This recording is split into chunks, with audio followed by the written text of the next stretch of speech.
My name is Olivia Wilson. I'm 28, and I've always believed logic could shield me from chaos. Software engineering runs my life routines, schedules, precise calculations. Coffee black because cream is indulgent. Code that compiles on the first try, or at least close enough. From the outside, I might seem like I've got it all together. Inside, I'm a parent navigating a battlefield disguised as a family. I have a son, Jaden J. Foster, 15, who has mastered the art of pretending he doesn't care while caring about everything. Basketball, music, sneakers. He's meticulous in his rebellion. My ex and I parted ways long ago. I raised him alone, balancing rent, braces, school fees, and the fragile sense of security that comes from being the one who can actually be counted on. Last month, I traveled to Europe for a tech conference. Paris, then Dubai. In my spare moments, I thought of Jay. What could I bring back that would make him feel seen? Not just a gift, but proof that someone notices him, really notices. After much deliberation, and a budget that screamed at me in bold red numbers, I selected three things. A designer backpack he'd been eyeing for months, $200, pure indulgence. Limited edition Dubai chocolates, gold leaf wrapped, the kind that melts like small pieces of magic. An iPhone 17 Pro Max, a gesture of trust and reward. Though Jay's old phone worked fine, he deserved a thrill, a surprise. I arranged a small family dinner at my sister Megan's place. Megan's son, Tyler, 16, has a knack for making everything feel like a debt owed to him. My mother came, casserole in hand, the silent enforcer of moral lectures no one asked for. The gifts sat on the buffet. Jay's eyes were bright.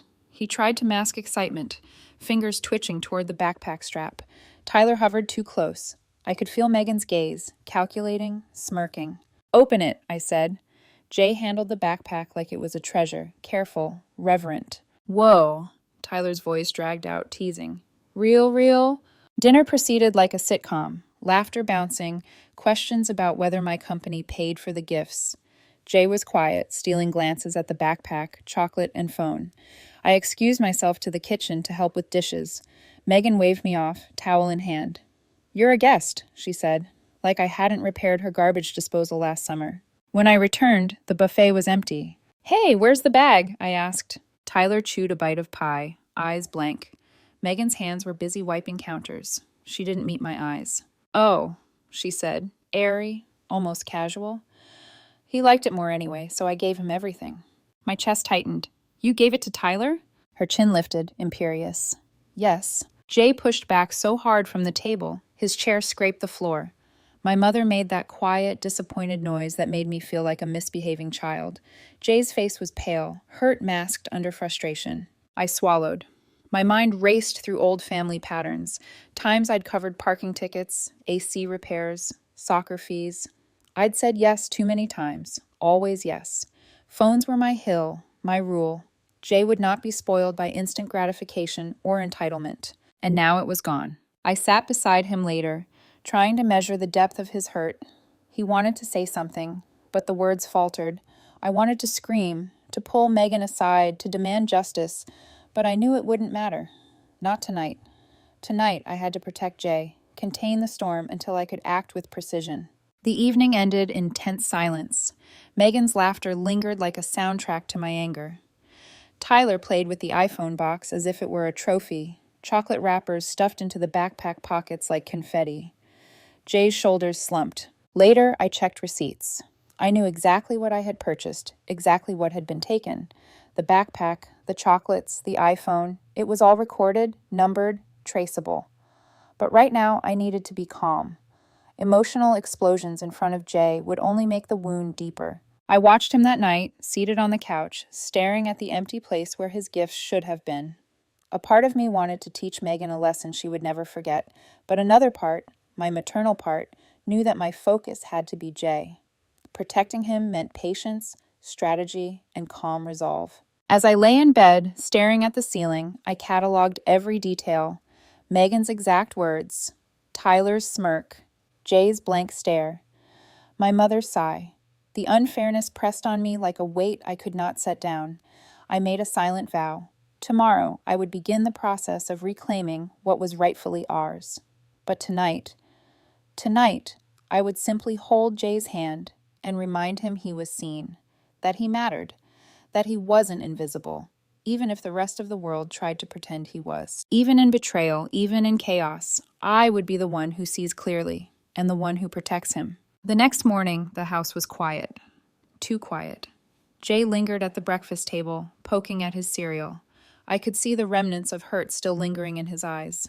Tyler, of course, was nowhere in sight, likely off flaunting his prize on social media. And Megan? I already knew she'd retreated to her fortress of indifference. I picked up my phone. Screenshots flooded in. Tyler's posts, stories of him with the backpack slung across his chest, the iPhone in hand, chocolate wrappers peeking from the pockets. He tagged Megan, not me. My pulse quickened, a familiar tension gripping my chest. The world had just witnessed my son's humiliation, and it had been curated by the very people who should have protected him. Jay slid a screenshot across the table to me, no words, just the image. His jaw was tight, his fingers drumming. I swallowed. This wasn't just about gifts, this was about respect. This was about boundaries, about teaching Jay that no one, not even family, gets to trample over him just because they can. I typed a short, careful message to Megan. Please return the backpack, chocolates, and phone today. No reply. Minutes stretched into hours. Tyler posted again, a mirror selfie with the phone and backpack, captioned, "Auntie spoil me." Comments flooded in. Fire emojis, teasing, subtle judgment. Jay's hand hovered over the phone, wanting to react, wanting to explode, but he didn't. He's 15, but he's wise in ways most adults are not. He just sat there, quiet, and waited. I watched him, my chest tightening with guilt for the chaos he was forced to endure. My mind cataloged receipts, IMEIs, purchase confirmations, every detail logged, numbered, ready to be leveraged if this escalated further. Strategy over emotion, I reminded myself. This was about protecting Jay, not proving a point to Megan. By mid-morning, my phone buzzed. A group chat with Megan and Mom lit up. Tyler is heartbroken. The subtle guilt trip was in the words. I felt a familiar surge of irritation. My mother always treads that line, moralizing without accountability. I typed back, short, clear, return the items. Nothing. I looked at Jay. His expression was unreadable, a mask of stoicism. I could feel the tension radiating off him, and it mirrored my own. We sat together like two strategists planning a quiet siege. The first social media ripples had already hit school. Word traveled fast, because kids are merciless chroniclers of injustice. My inbox filled with messages, classmates informing me that everyone knew what Megan had done. I didn't respond. Facts were enough. No moralizing, no theatrics, just facts and action. Later that afternoon, I called the boutique in Dubai, gave them the backpack's serial number, and asked them to flag it if it ever appeared for service. I did the same with the iPhone, noting the IMEI, the activation timestamp, the city. The plan was precise: reclaim what was ours, protect Jay, and let consequences teach the lesson. Meanwhile, Megan tried her usual maneuvers. Text demanding calm, implying I was overreacting, painting herself as the innocent. My mother, ever the mediator, counseled, don't go nuclear.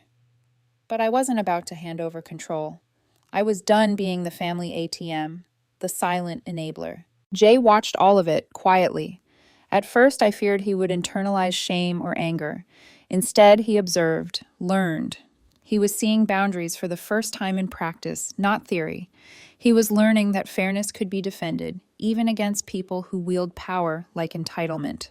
By evening, Tyler posted yet another story, showing off a different backpack with the caption, "Newer drip." The world was small, fast, and cruel, and Megan was gleeful in the background. But I had patience. Strategy. I knew this escalation had a limit, and I had a plan to end it. Jay sat beside me that night. "Are we going to war?" he asked, trying to inject humor into the tension. "No," I said, "we're going to set boundaries." It wasn't dramatic, it wasn't vengeful, it was deliberate, calculated, and Jay understood. He nodded slowly, a quiet acknowledgement that sometimes protection requires patience, not force. As I lay in bed that night, I cataloged everything. Megan's exact words, Tyler's smirks, the public posts, the humiliation. Every detail was a weapon in my arsenal of boundaries, a map to reclaim what was ours. And I knew, deep down, this was only the beginning. Tomorrow I would escalate, not out of anger, but out of principle.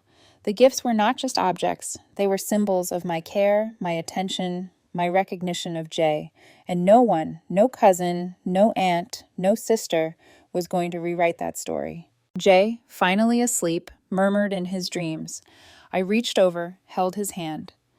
This was the quiet part of love, protection, watching, planning, knowing that the chaos of entitlement could be managed with patience, logic, and resolve. And for the first time since the dinner, I felt a flicker of control, a faint but steady pulse that told me we would reclaim what was ours. By the next morning, I had made my decision. Enough waiting, enough watching. The gifts weren't just objects. They were symbols of care, proof that Jay mattered. And no one, not Megan, not Tyler, not my mother, would rewrite that truth. I typed a clear message to Megan. Last chance. Bring the backpack, chocolates, and phone to my place by noon. A few minutes later, her voice note arrived. I didn't listen. I knew her tone would be dripping with indignation, with the smug assumption that I would cave. I didn't. I called her. She picked up on the third ring. Good morning, dictator, she sneered. Bring them back, I said. I gave them to Tyler. He's family, she replied. Her voice tried to sound airy, light, but I could hear the venom underneath. You're being selfish. You're overreacting. I exhaled slowly, calm, precise. I have receipts, serial numbers, IMEIs. I know where everything is. This isn't a request. A pause. Then, you wouldn't... Her voice faltered slightly, the first crack in her armor. Yes, I would. I have to, because it's about Jay, not you. The group chat erupted after that. Megan was furious, typing all caps, adding family members to argue her case. My mother tried her usual refrain. You're ruining Thanksgiving. This isn't about the gifts, it's about family harmony. I ignored it. Instead, I focused on Jay, who had quietly packed a small bag, sneakers in place, ready to accompany me if needed. He had learned more in the last 24 hours than most kids his age. Some battles are fought with strategy, not yelling. At 11:48, my doorbell rang. Megan, predictably, parked like a queen, surveying her domain. Tyler sat smug in the passenger seat, hood up, face flushed with righteous indignation. My mother came in like she owned the building. I opened the door. Megan thrust a shopping bag onto the steps. The backpack was inside, chocolates crumpled in pockets like confetti, the iPhone box there, but no phone. 2 minutes later, the doorbell rang again. Megan, now inside, held the phone in her hand. Reset it, she said, as if doing me a favor. Take it. I took the phone, placed it on the table. Jay stood silently beside me, observing, absorbing. Megan squared her shoulders, ready to launch into her speech about fairness and family. We're family, she said. Tyler is going through a lot. You can't be so rigid. Tyler wanted it, I said slowly. He can have the chocolate wrappers if that helps. But the gifts, my gifts, belong to Jay. Megan's eyes narrowed. You sound like Dad. I froze, a memory flashing. My ex, always wielding words like whips, always defining what mattered and who deserved it. But I didn't flinch. Not now, not for Megan. Tomorrow, I said, calm but unyielding, Jay will walk into the carrier store with me. He'll activate the phone on his plan. You will never touch his things again. Ever. The room went quiet. My mother opened her mouth, but no words came.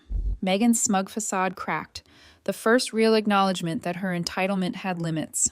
Tyler muttered, almost inaudible, about the chocolates. Jay just looked at him, cool and collected. Eat them. I don't want your saliva anyway. I smiled faintly. The small victory. Not over Megan, not even over Tyler, but over the chaos that had consumed our lives for weeks.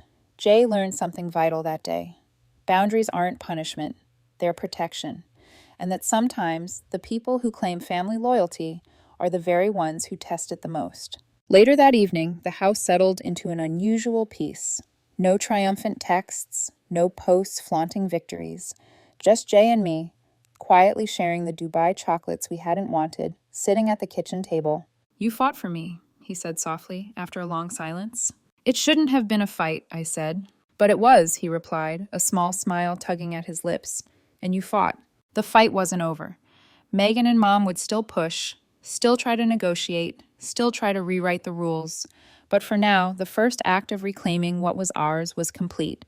Jay had seen it firsthand, standing up, protecting what matters, and demanding respect, even from family. And for the first time in days, I felt something rare, rightness. Not power, not revenge, just the quiet, steady truth of doing what's necessary. The days following the confrontation were quieter than I expected. Megan sulked, texting barbed remarks and accusations, while my mother tried her usual mediation, gently suggesting I soften my stance. I didn't. Not this time. I had learned the hard way. Giving in only encourages more chaos. Jay, however, began to settle. He carried his backpack like it mattered, a small badge of victory, a symbol that someone finally prioritized him over entitlement. The iPhone, now safely activated on his plan, became a tool, not a weapon. He learned patience, strategy, and resilience, observing firsthand the difference between compliance and strength. That Sunday, Aunt Rosa invited us over for spaghetti. Megan didn't come, nor did my mother push. It was quiet, intentionally so. Jay helped set the table, poured water for the adults, and laughed freely for the first time in a week. Stories were shared that didn't include blame or judgment, just connection. On the drive home, Jay spoke in a way that surprised me. "Feels better," he said, glancing at me. "Not like it's perfect, but different." I nodded. "It is different. Boundaries change everything." At home, I wrote my rules down. Clear, simple, unambiguous. Rule 1. If it belongs to Jay, it stays with Jay. Rule 2. I will not fund or protect entitlement disguised as family obligations. Rule 3. Every favor, gift, or promise must have accountability. Rule 4. We do not enter spaces where respect is absent. I taped them inside the kitchen cabinet next to the mugs, a daily reminder to myself and someday to Jay. Megan continued her attempts to guilt trip, but I no longer responded. My mother tried to broker peace, subtly, softly, but I maintained my stance. Peace, I realized, doesn't come from yielding. It comes from fairness, consistency, and respect. Jay began to laugh more openly, teasing me about the iPhone, the backpack, and even the chocolates. He was learning boundaries, yes, but also joy, real, unfiltered, safe joy. He could trust that what was his would remain his, that he would be seen, and that he mattered. The ripple effect reached school. Tyler's posts became sparse, fleeting. Word spread quietly. Someone had drawn a line. Jay didn't gloat, didn't announce victories. He simply existed without fear, and that was enough. One quiet evening, Jay and I sat on the couch, sharing a pizza. "Thanks for fighting for me," he said again, softly, almost hesitantly. "It shouldn't have been a fight," I reminded him. "But it was," he replied, grinning. "And you fought."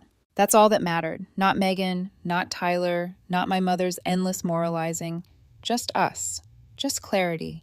Just the simple truth that some battles are worth standing for, and some lessons are worth enduring, even when the world seems stacked against you. Weeks later, Jay wore his backpack to the park for the first time since the chaos. He shot hoops, laughed at his own terrible three-pointers, and let the ball thump against the pavement with abandon. I watched him, silent, knowing that the fight hadn't been about objects. It had been about him. And now, finally, he could just be a kid. I smiled quietly, letting the silence settle around us. Right, I realized, doesn't always feel loud. Sometimes it feels quiet, steady, and unshakable. And for the first time in a long time, that was enough. Weeks had passed since the confrontation. Megan still sent occasional jabs through text, her entitlement thinly veiled as concern. My mother tried subtle interventions, offering advice on keeping the peace and forgiving family mistakes.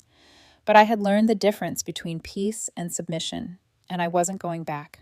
Jay had changed. He walked taller, laughed freer, and treated his possessions and himself with newfound respect.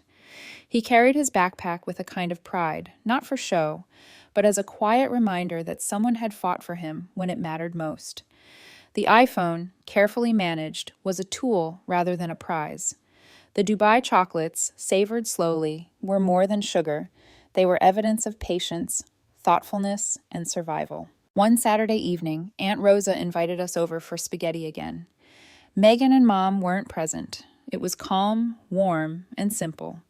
Jay helped set the table, poured drinks, and even joked with Aunt Rosa about the backpack and phone incident. Laughter flowed easily, unforced, carrying with it the relief of normalcy. On the drive home, Jay broke the silence. "I'm glad you didn't let them take it," he said. "I mean, the backpack and everything." "I know," I replied. "It's yours. You should always know that what's yours is safe." He smiled faintly, thoughtful. "It's not just stuff, is it?"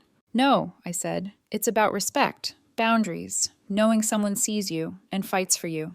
That night, at home, I taped the rules I had written to the inside of our kitchen cabinet again. A subtle ritual. Rule 1 through Rule 4. Each a promise, a lesson, a shield. Jay glanced at them, understanding that these were not restrictions. They were guarantees. Over the next few weeks, Megan's influence faded. She couldn't bend the rules or rewrite the past. Tyler, too, began to understand, in his own way, that some actions have consequences, even if you think you're untouchable.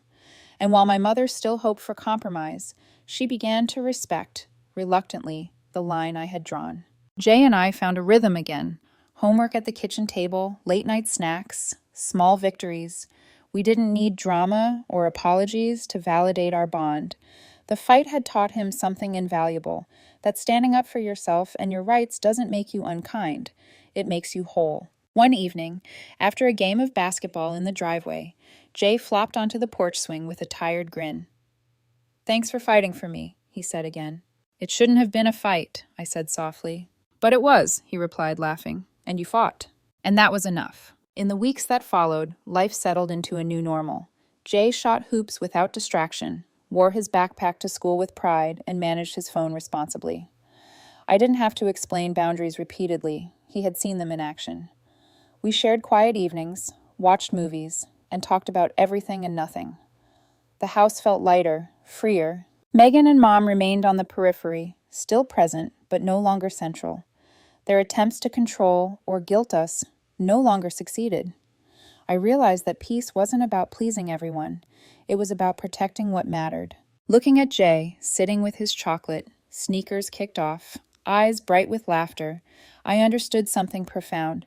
Right doesn't always feel loud or triumphant. Sometimes it's quiet, steady, and unshakable. Sometimes it's just being there, present, protecting, loving. And in that quiet, steady space, we found our version of family, imperfect, resilient, and ours.